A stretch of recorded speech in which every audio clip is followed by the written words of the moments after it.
Ito po ang kalsada papasok sa property na i-offer ko sa inyo ngayon mga kapraps. Pwede nyong ipasok ang inyong sasakyan dito. Ang i-offer ko po sa inyo ay isang farm lot na may sukat na 1.2 hectares. Meron itong sapa sa loob ng property, tapos sa likurang bahagi ng boundary mga kapraps ay meron ding maliit na sapa na merong maliit na falls. So mamaya po ipakita ko sa inyo, samahan nyo po ako hanggang sa dulo nitong video mga kapraps.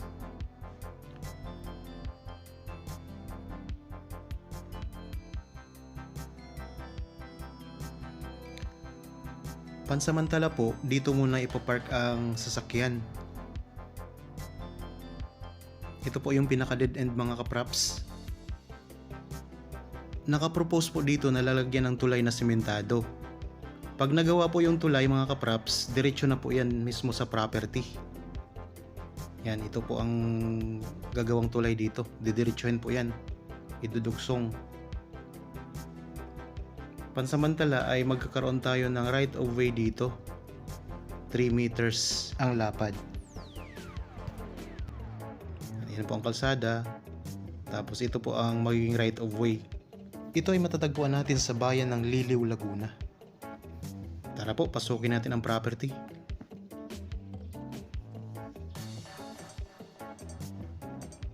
Dito muna tayo dadaan sa Palayan. Ang distansya nito sa Provincial Road ay nasa 2 to 3 minutes drive lamang. At ang layo naman nito sa town proper ng Liliw ay nasa 5 minutes drive lamang po. Sobrang lapit lang mga kapraps. Okay, habang kayo po ay nagpapahinga at nagre-relax dyan sa inyong kanya-kanyang pamamahay, samahan nyo po ako, panoorin itong video hanggang sa dulo. At kung sakaling magustuhan nyo mga kapraps, pwede nyo itong bisitahin. Magpa-schedule lang po kayo ng actual viewing. Ayan po ang mga number namin. Meron tayong mga contact details. Pwede kayong tumawag sa amin through Messenger. Pwede pong Viber. Mayroon din po tayong cellphone number mga kapraps. At pwede rin kayong mag-direct message dito sa YouTube channel. Okay, lakad po tayo ng konti. Ang dokumento nito ay tax declaration. Mayroon na rin itong extrajudicial at pipirma din ang mga anak ng may-ari kapag bibilhin nyo na. So ito po yung mga katabi na property mga kapraps. May mga tanim na mga kamatis. Mataba po ang lupa dito kaya ang ganda ng mga tubo ng mga halaman. Okay, dito na tayo sa property mga kapraps. Ito po ang pinaka boundary. Itong may lansones.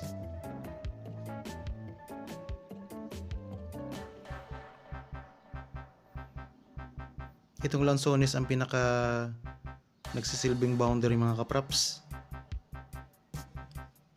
Hanggang doon po sa may taas na bahagi ng lupa. Tapos dito naman po pababa. Yan, may sapa po yan. Madadaanan natin yung mga kapraps ang sapa. Ang lupa po ay 50% slope at nasa 50% din po ang flat. Okay, tara, pasukin natin. Actually, nandito na tayo ngayon sa loob ng property. Yan, maraming mga tanim na kawayan. So, pwede na itong magamit kung sakaling gusto nyo magpagawa ng mga kubo. Yan, ang daming kawayan mga kaprapso. Saka marami din ditong bumibili ng kawayan. Pwede nyo pa yung pagkakitaan.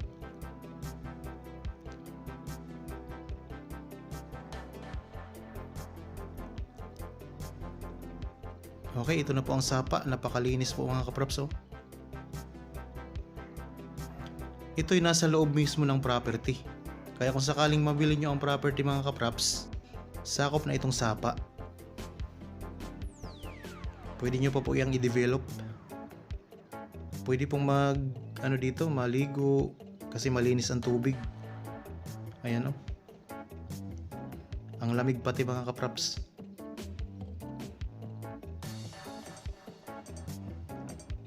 Tapos pagpunta natin doon sa bandang dulo ng property sa boundary, mayroon pang isang sapa na mayroong maliit na falls. Kaya pupuntahan natin. Yan, ang daming kawayan dito. So akyat tayo ng konti, medyo pa islo po siya. So natural lang naman po yan mga kaprops kapag nasa may sapa, medyo pa slope.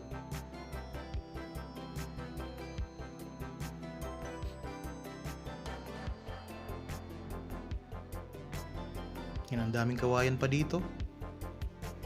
Sa bandang itaas ng property mga kaprops, marami pong mga tanim na mga fruit bearing trees.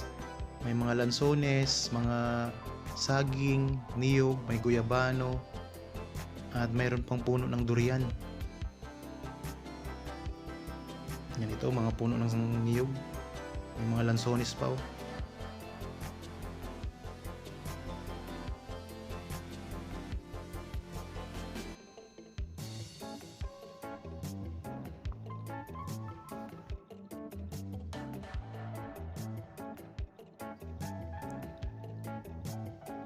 Meron na ditong linya ng tubig. Ito.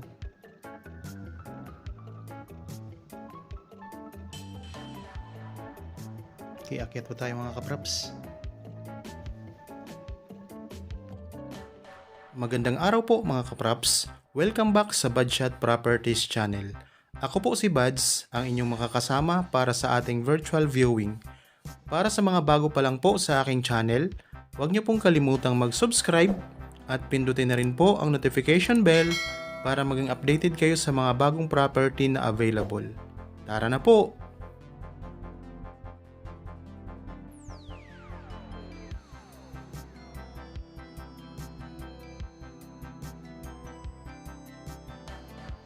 Ito ang tubo na linya ng tubig mga kaprops oh.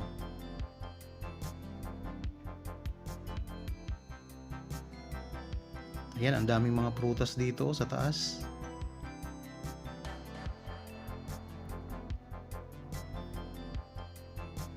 Napakaraming mga puno ng niyog. May income na kayo dito. Yung mga puno ng niyog mga kaprops, pwede nyong ibenta. Tapos ang iba pang mga prutas dito,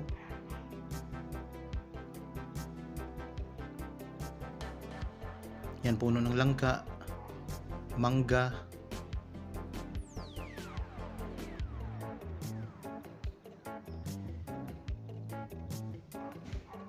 ito mga lansones.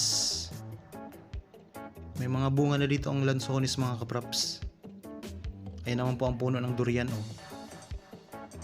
Meron na rin yung bunga. Okay, malapit na tayo sa isa pang sapa. Ipakita ko sa inyo ang maliit na falls mga kaprops. Yan, daming lansones dito sa part ng lupa.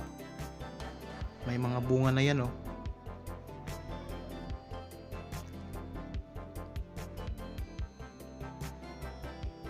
Yan, dito sa may bandang itaas ng property, flat po ang lupa mga kaprops. Tapos pag papunta naman tayo sa may bandang sapa, ay slope naman siya. Yan, dito ang daming puno ng kawayan.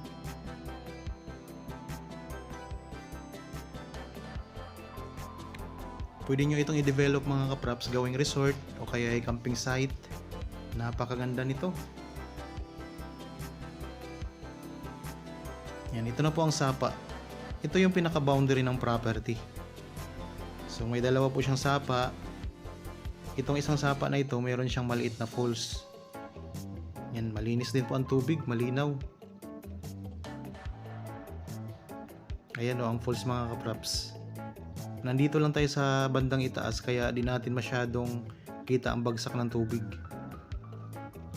Yan, mababang bahagi po yan mga kaprops. Ito, may mga kawayan. So kung sakaling magustuhan nyo itong property, kontakin nyo lang po kami sa mga details na nandyan po sa inyong mga screen. Viber, cellphone number, Facebook Messenger. Ganda, ang linaw ng tubig oh. Linis.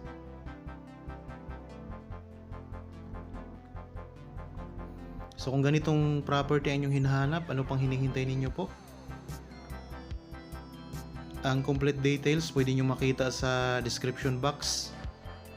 Tapos kung gusto nyo magtanong pa ng iba pang detalye, kontakin nyo lang po kami sa mga number na nandyan po sa inyong mga screen. Okay, balik tayo doon sa loob ng property. sa may gitna. Nandito kasi tayo ngayon sa may bandang likuran, sa may bandang boundary. Daming kawayan dito.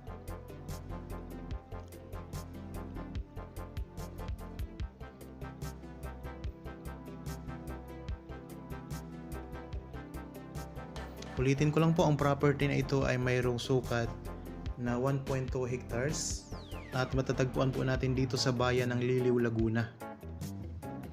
Mayroong mga fruit bearing trees kagaya ng lansones, durian, saging, mga puno ng niyog, may guyabano, may mga puno ng kawayan at iba pang mga pananim.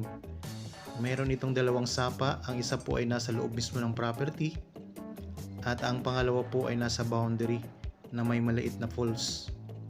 Malinis po ang tubig, pwede kayong maligo sa sapa mga kapraps. Ang distansya nito sa provincial road ay nasa 2 to 3 minutes drive lamang at ang layo naman ito sa bayan ng Liliw ay nasa 5 minutes drive lang, sobrang lapit lang mga kapraps. Okay, dito naman tayo sa may kabilang boundary. Ayan. So medyo pa slope dito ang lupa. 50% slope, 50% din po ang patag mga kapraps.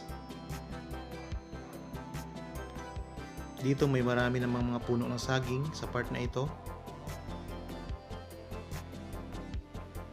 Tapos may mga tanim din na lansones.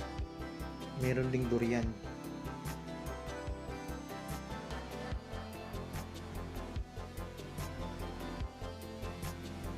So tulad ng banggit ko kanina, kapag natapos po o nagawa po yung tulay na sementado na nakapropose, diretso na po dito sa property. Madadaanan ang property mga kapraps. Pero habang hindi pa po, pwede kayong magkaroon ng right of way mula doon sa kalsada. Ayan o, ang daming bunga ng lansones mga kapraps o. Mga hinog na yan. Sako pa po yan ang property mga kapraps.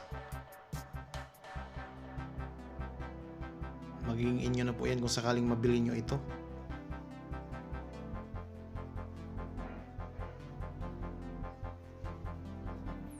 Ang presyo nito ay napakamura lang. Makikita nyo sa description box at sa title nitong video. Ang linya ng kuryente malapit lang din po, kaya mabilis lang po kung gusto nyo magpalinya.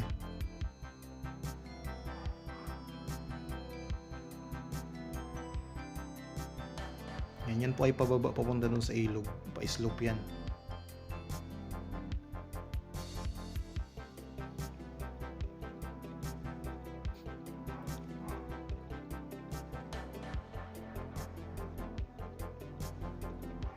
Tapos meron din ditong puno ng durian. Ayan o, may mga bunga na yan mga kapraps. Ayan, ang daming bunga o. Okay po, sana nagustuhan nyo ang property na ino-offer ko sa inyo ngayon.